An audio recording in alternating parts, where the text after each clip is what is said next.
හැමදාම දියුණු රටක් කියලා ගත්තම අපි ජපානය අපිට මතක් වෙනවා. මේ ඔක්කොගේම ප්‍රායෝගික ඇත්ත දිහා බැලුවම අපි හොඳට අධ්‍යයනය කරොත් අපිට පේනවා ඒගොල්ලෝගේ පදනම බුද්ධ ආගම. බෞද්ධ දර්ශනය. වයසට ගියාම තමයි පන්සල මතක් වෙන්නේ. එතකොට බුදුදහම තියෙන්නේ බුදුදහමේ විසඳුම් තියෙන්නේ වයසට ගියාම විතරද? කොච්චර මුලා වෙලාද කියලා බලන්න. ටීවී එකේ දාන එක හරි සමාජ මාධ්‍ය ආසේ තියෙන එක හරි නේද මේ ප්ලැට්ෆෝම් එකේ අපි දැන් මේ කතා කරන YouTube ප්ලැට්ෆෝම් එකේ තියෙන ඒවා හරි අපි අරගෙන කොච්චර අපි උත්සාහ කරනවද අපි ජීවිතේ තියෙන ප්‍රශ්න ටික විසඳ ගන්න. බෞද්ධෙක්නේ. ඔය කොහොමද බෞද්ධෙක් වෙන්නේ? අපේ සම්ප්‍රදාය හැටියට නම් ඉතින් අම්මයි තාත්තයි බෞද්ධයෝ වුණාන් පස්සේ අපිත් බෞද්ධයෝ වෙනවා. අපි එහෙමනේ ගන්නෙ. පන්සිල් ගන්න කොයි වෙලාවේද? අපි ඒකට ටයිම් ටේබල් එකක් හදලා තියෙනවා. උදේට පහන තියලා පන්තිල් ගන්න, හවසට පහන තියලා පන්තිල් ගන්න. මේ එකම දවසේ 3 වතාවක් අපි පන්සිල් සජ්ජායනා කරනවා. එපා. බුදු පිළිමේ තියෙන මුද්‍රාව මොකද්ද කියලා. මුද්‍රාව කියලා කියන්නේ බුදු පිළිමේ මේ අත් දෙක බුදුන් වහන්සේගේ අත් දෙක තියෙන විදිහනේ. ගොඩක් අය දන්නේ නැහැ. මේ ළමයිගෙන් ෆෝන් එක කොහොමද ගලව ගන්නෙ? මම අපෙන් අහනවා අපි ගැලවිලාද ෆෝන් එකෙන්? ළමයි ගලව ගන්න කලින්. අයබෝවන් ජීවිතයේ දිනන බුදුදහමේ ප්‍රායෝගික කලාව Inner Peace Education අපේ අලුත්ම YouTube channel එක. ඉතින් අපි අපේ YouTube channel එක තුලින් කතා කරන්න බලාපොරොත්තු වෙනවා අපි සරලවම ගත්තොත් එහෙම අපේ ගෙදර දොරේ ප්‍රශ්න. සරලවම අපේ ගෙදර දොරේ ප්‍රශ්න වල ඉඳන් ජාත්‍යන්තර මට්ටමේ ප්‍රශ්න වලට එනකම්ම තියෙන ගැටලු වලට අපි කොහොමද බුදුදහම තුලින් ඊ타ත්ම සරලව විසඳුම් දෙන්නේ කියලා. අපි දන්නවා අපේ ගෙවල් දොරවල් වල එදිනෙදා ප්‍රශ්න, ආර්ථික ගැටලු, එහෙම නැත්නම් අඩදබර ආදී වශයෙන් නොයෙක් ගැටලු පැන නගිනවා. මේ ටිකම අපිට ජාත්‍යන්තර මට්ටම දක්වා විවිධ ස්වරූපයෙන් දකින්න පුළුවන්. ඒ නිසා අපි දන්නවා මුළු ලෝකයේම බොහෝ පවුල් ලේඛක මම හිතන්නේ 90%කට වැඩිය පවුල් ලේඛක අද වෙනකොට ඉන්නේ ලොකු පීඩනයක. අපි දන්නවා බුදුදහම ඇතුළත මේවට ඊටාම සරල විසඳුම් තියෙනවා. නමුත් ප්‍රශ්නේ වෙලා තියෙන්නේ අද වෙනකොට බොහෝ දෙනාට අමතක වෙලා තියෙනවා මේ තරංගකාරී ක්‍රමය තුළ තරංගකාරී ජීවන රටාව තුළ බුදුදහම අමතක වෙලා තියෙනවා. ජනප්‍රිය බුදුදහමේ සමහර කැලි අල්ලගෙන අපේ අය කටයුතු කරගෙන යනවා. නමුත් බුදුදහම තුළ හරයාත්මකව ගන්න පුළුවන් දේවල් අපේ අයගෙන් ගොඩාක් ගිලිහිලා තියෙනවා.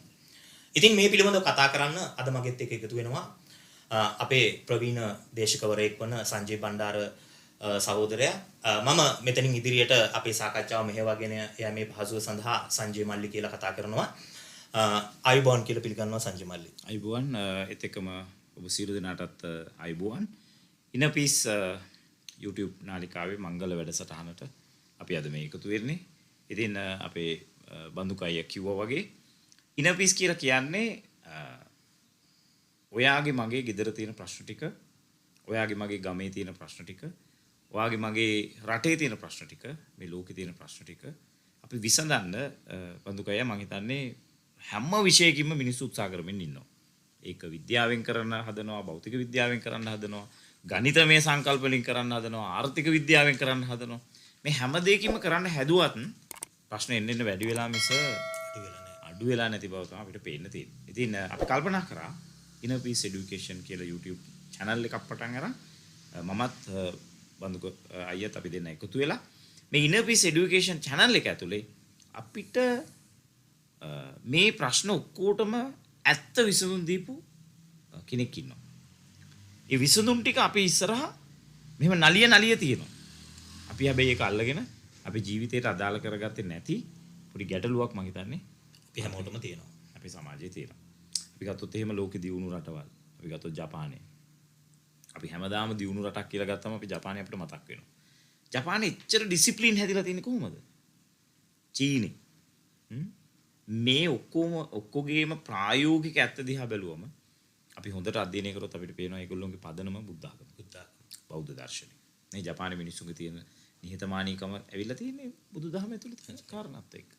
නේ? ඒතර අපි අද ඉඳලා අපි පටන් ගන්න Inner Peace program එකේ මමත් බඳුකයියත් අපි දෙන්නම එකතු වෙලා ඔයාලට ගේන්න හදනවා.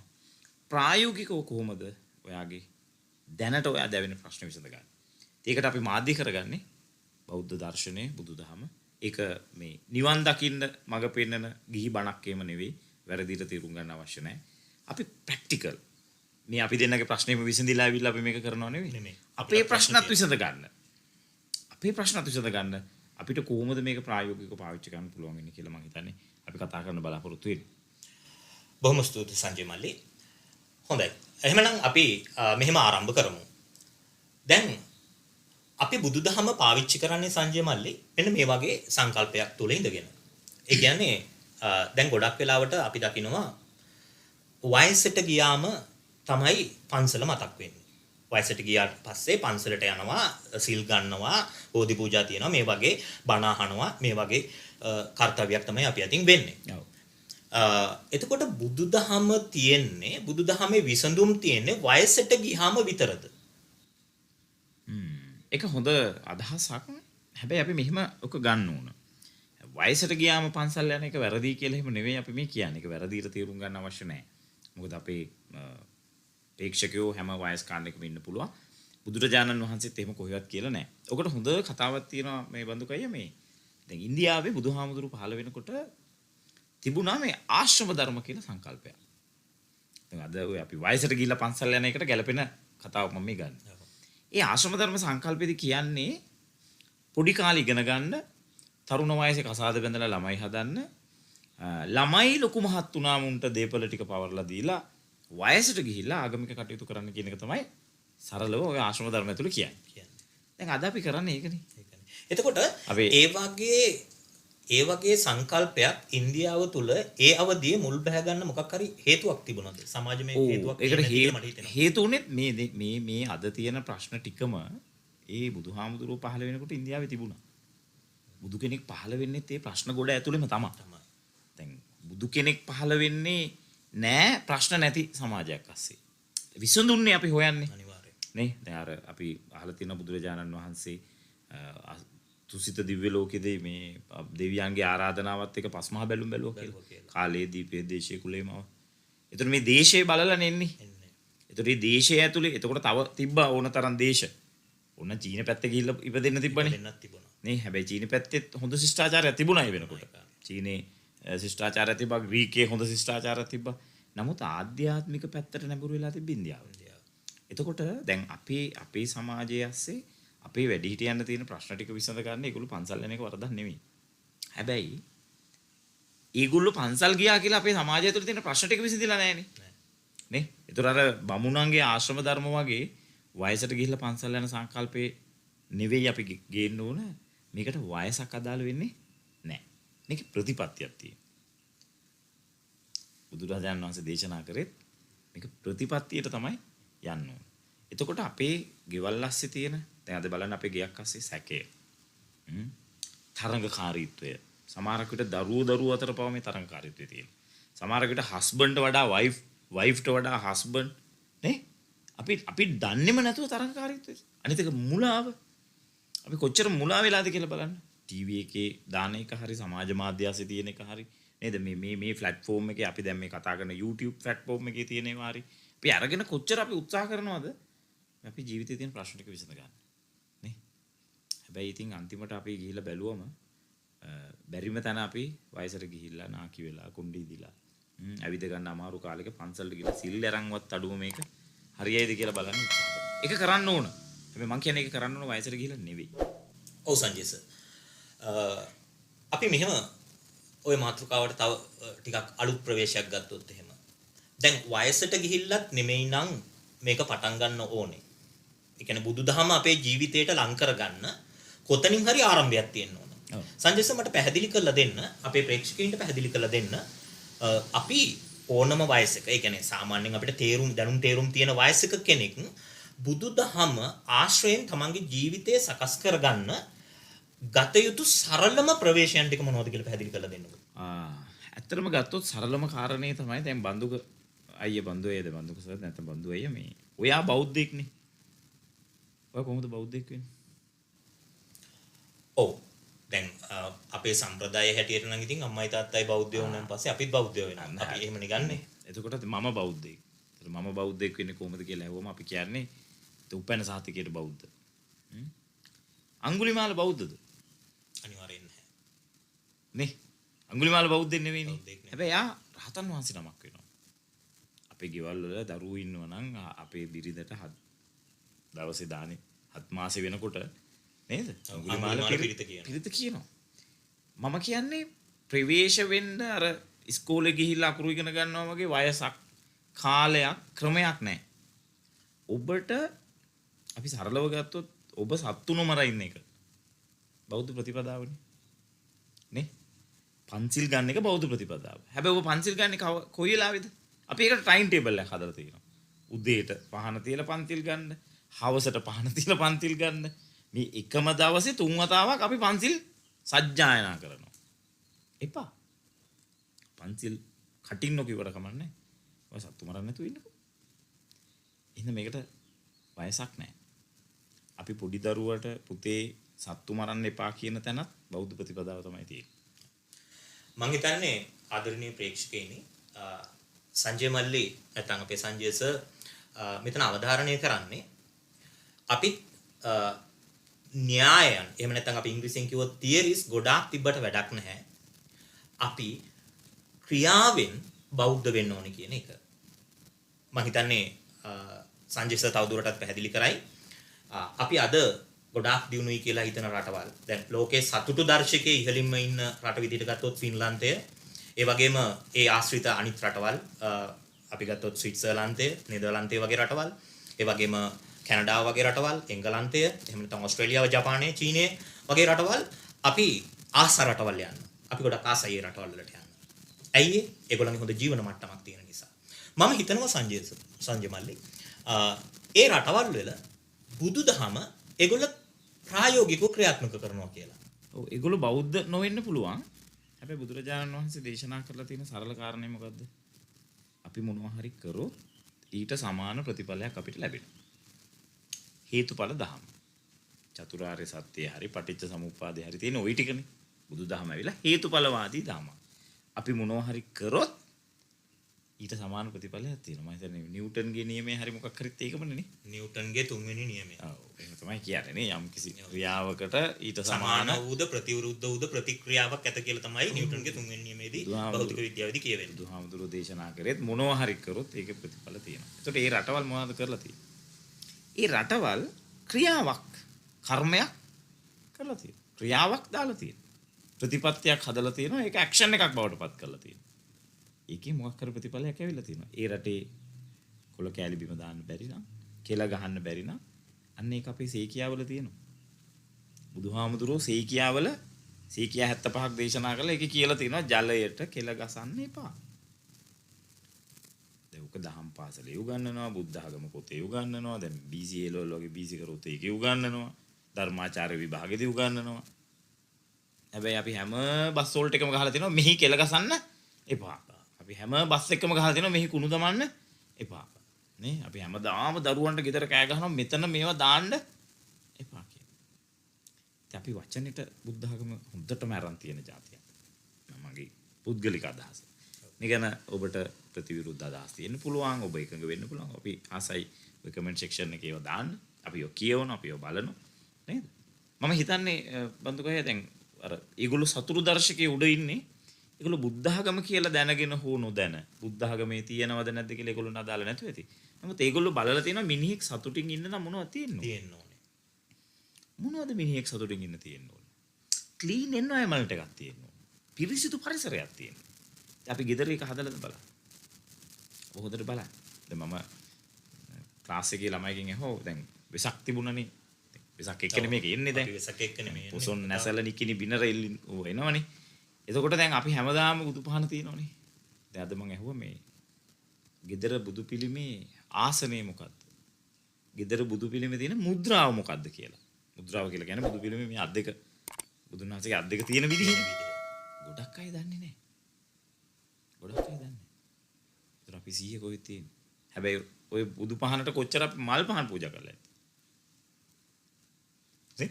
අනිවාර්යයෙන්. ඈ දැන් මම මේ ප්‍රේක්ෂකයෙකුට අහනවා ඔබ මේක බලන වෙලාවේ ඔබ නිකන් කල්පනා කරලා බලන්න ඔබේ ගෙදර බුදු පිළිමේ ආසනේ මුද්‍රාව මොකද්ද?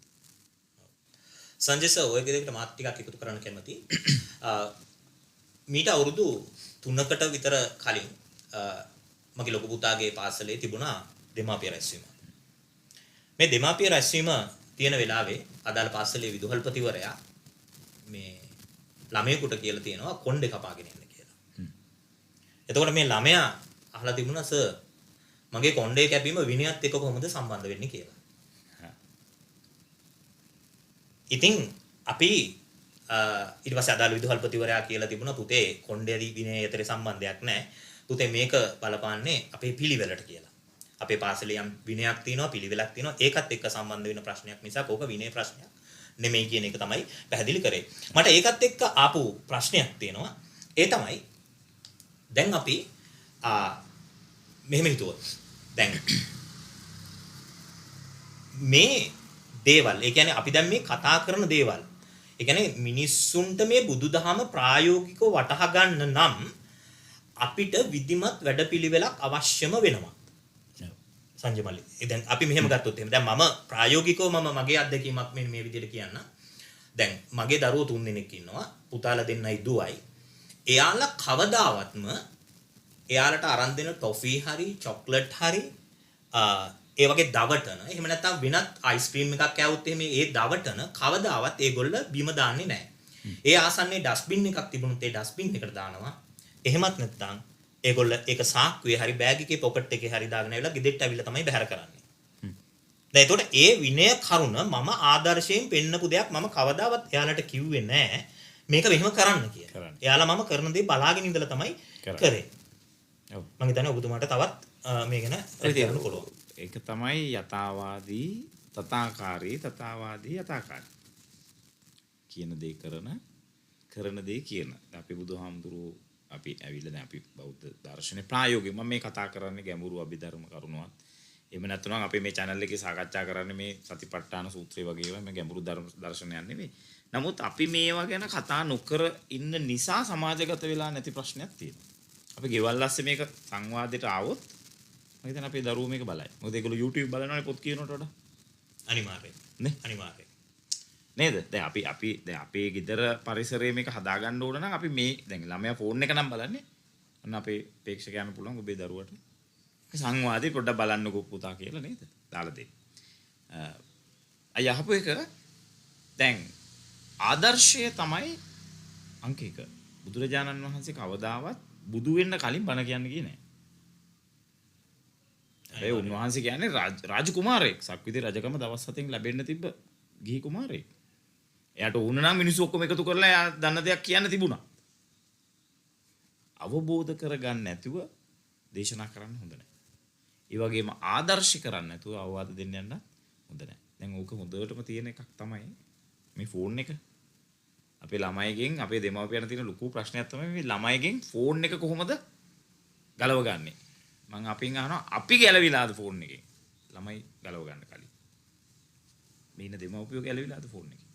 ඔබ ෆෝන් එකෙන් තමයි මේක බලන්නේ ෆෝන් එකෙන් වෙන්න පුළුවන්. නේ? ඒතර අපි දෙන්න ඕන ආදර්ශය මොකද්ද? දැන් බන්දුවේගේ පුතා කොළ දාන්න නැත්තේ ඔයා ඒක කරන නිසා. ඔයා කුණු දාන්න නැති ඉඳ තන. නේද? අනිවාර්යයෙන්. අපි දෙන්න ඕන ආදර්ශය. ඔබට ඔබේ දරුවව ජංගම දුරකථනයෙන් ගලව ගන්න ඕන නම් පළවෙනි වැඩේ ඔබ ජංගම දුරකථනයෙන් ගැලවෙන්න. ඔබ ෆෝන් එක පැත්තකින් තියලා වැඩක් කරන එක දකින්න පොඩි එක අනිවාර්යෙන්ම ඔයත් එක්ක වැඩේට ගන්න. අනිත් වැඩෙත් එක්ක ළමයි සම්බන්ධ කරගන්න. බුදුරජාණන් වහන්සේ නන්ද කුමාරයාව පැවිදි කරන්නෙත් පොඩි ප්‍රයෝගයකින්. වරදකට කරනවා නෙවෙයි උන්වහන්සේට තියෙනවනේ අර පෙර ಜಾති සී කරලා බලන්න පුළුවන් නුවණ තිබ්බ නිසා නන්ද කුමාරයාගේ පින දැකලා කසාද බැන්දොත් සංසාරේ පුරාවටම දුක් විඳිනවා. මහාන කරගත්තොත් නිවන් දකින්න පුළුවන්. ඒක දැකලා අරන් ගිහලා පොඩි ප්‍රයෝගයක් කරා. උපක්‍රම පාවිච්චි කරා. ඒතර අපි වැඩිහිටියෝ විදියට දෙමව්පියෝ විදියට අපි අද මේ නිවස ඇතුලේ අපේ ප්‍රායෝගික ජීවිතේ කතා කරන්නේ. අපි බලාපොරොත්තු වෙනවා මේක දේශපාලනයට, ආර්ථිකයට, සමාජ කාරණා වලට අරගෙන යන්න අපේ පළවෙනි සංවාදයේ විදියට. එතකොට මෙන්න මේ වගේ ප්‍රායෝගික විශේෂයෙන් ආදර්ශය අතිශය වැදගත්. ඉතින් ආදර්ශ නැති තැන අවවාද කිසිම තීරුමක් නැති දේවල් අපිට වෙලා තියෙන එක තමයි. නේ? මම කියන්නේ අපේ ගිහි පැවිදි සම්බන්ධයට වෙලා තියෙන කාරණේ කල්පනා කරලා බලන්න. අපිට හාමුදුරුවරු ගැන තියෙන අදහස. මොකද්ද මේ ගොඩනගන අදහස? ඒක හොඳ එකක් නෙවෙයි. නේ? අපි කොච්චර මොනවා කරත් අපිට හැදෙන්නේ හොඳ එකක් නෙවෙයි. නේ? පන්සලෙන් ඈත් වෙන ප්‍රමාණය තමයි යන්නේ. ඒ නිසා අපි මේ channel එක බලන ඔබ සියලු දෙනාට ආරාධනා කරනවා අපිව එකතු කරගන්න ඔබේ ප්ලේලිස්ට් එකට. අපි ඉදිරියටත් මේ වගේ කාරණා ගැන සාකච්ඡා කරමු බන්දුවේ. මම හිතන්නේ ප්‍රවේශයක් විදියට මම හිතන අදහසක් ඇති එන්න ඇති. අපි කොහොමද මේ channel එක ඉස්සරහට කරගෙන යන්න බලාපොරොත්තු වෙන්නේ. ඉතින් ඔබේ ප්‍රශ්න අපට දාන්න. අපේ ප්‍රශ්නත් අපි ඔබට ඉදිරිපත් කරන්න. අපි දෙගොල්ල සංවාදයක් විදියට හදාගමු මේ platform එක ඇතුලේ. එහෙනම් inner peace education එකත් එක්ක එකතු වෙන්න ඔයාට ආරාධනා කරනවා. අපිත් එක්ක එකතු වෙන්න බන්දුවේටත් අවසාන වශයෙන් මොන හරි ඇති. අද පළවෙනි මංගල වැඩසටහන අපි ඉදිරියට අපි දෙන්නත් එක්ක මේ channel එකේ ඉස්සරහට ඔබේ ප්‍රශ්න ප්‍රායෝගිකව අපි මේකේ තීම් එක කරගන්නේ බුද්ධ ආගම. වැරදිට තේරුම් ගන්න එපා. මේ අපි ගිහි බණ කියන්න හදනව නෙවෙයි. ලෝකේ තියෙන දේවල් අලුත් ලෝකේ තියෙන දේවලුත් අපේ ළඟ තියෙන බෞද්ධ දර්ශනයත් අපි අරගෙන අපි ජීවිතේ අපි සතුටින් නිදහසේ නිවහල් ජීවිතයක් ගෙවන්න inner peace අභ්‍යන්තර සාමය උදා කරගන්න අපි උත්සාහ කරමු. ඒකයි අපි දෙන්නගේ උත්සාහය මං හිතන්නේ. අනිවාර්යෙන් සංජය මල්ලි. මම හිතන්නේ අපේ ආදරණීය ප්‍රේක්ෂක ජනතාවට ඊටාම පැහැදිලි ඇති කාරණය අපි ප්‍රායෝගිකව ආදර්ශයෙන් පෙන්වුවේ නැත්නම් ගොඩක් දේවල් අපේ දරුවෝ මේක වැළඳගන්නේ නැහැ. මම හිතන්නේ සංජය මල්ලි හොඳ යෝජනාවක් කරා. අපි අද දන්නවා අපේ මේ විද්‍යුත් උපාංග උදාහරණයක් විදිහට ගත්තොත් අපේ ෆෝන් එක නැත්නම් අපේ ලැප්ටොප් එක නැතුව අපේ එදිනෙදා ජීවිතය ගෙනියන්න බෑ. නමුත් අපිට පුළුවන් නම් කාර්යාලයෙන් බැහැරව එහෙම නැත්නම් අපි වැඩ කරන තැනින් බැහැරව අපි නිවසේ ගත කරන කාලයේදී විශේෂයෙන් කුඩා දරුවන් ඉන්න නිවසකදී මේ කුඩා දරුවන් අවදියෙන් නැති වෙලාවට විතරක් අපි සමාජ සම්බන්ධතා පවත්වා ගැනීම සඳහා විශේෂයෙන් සමාජ මාධ්‍ය පාවිච්චි කරන්න අපි උරු වෙනවා නම් ඒගොල්ලෝ අවදියෙන් ඉන්න වෙලාවට අපිට පුළුවන් නම් අපේ අත්‍යවශ්‍යම කෝල් එකක් ගන්න හරි කෝල් එකක් ආන්සර් කරන එකක් හරි වැඩක් හැර අපිට දුරකථනයේ පොඩ්ඩක් පැත්තකින් තියලා කටයුතු කරන්න පුළුවන් නම් මම හිතන්නේ අපිට ආරම්භයක් විදිහට මේක මේ සංජය මල්ලි ඉතාම වැදගත් වෙයි. මම හිතන්නේ අපි ඉදිරි වැඩසටහන් වලදී අපි කොහොමද අපේ බුදුදහම අපේ ආර්ථිකයට අපේ දේශපාලනයට සහ අපේ සාමාන්‍ය ක්‍රියාකාරකම් වලට යොදාගන්නේ කියලා අපි දීර්ඝ වශයෙන් කතා කරන්න බලාපොරොත්තු වෙනවා. එහෙමනම් දිගින් දිගටම අපේ inner peace YouTube channel එකත් එක්ක රැඳී ඉන්න කියලා ආරාධනා කරන ගමන් අද අපේ වැඩසටහනත් එක්ක සහභාගී වූ සංජය මල්ලිටත් ස්තුති කරන ගමන් අපි මේ වැඩසටහන අද සමාප්ත කරනවා. බොහොම ස්තුතියි. අයබෝවන්.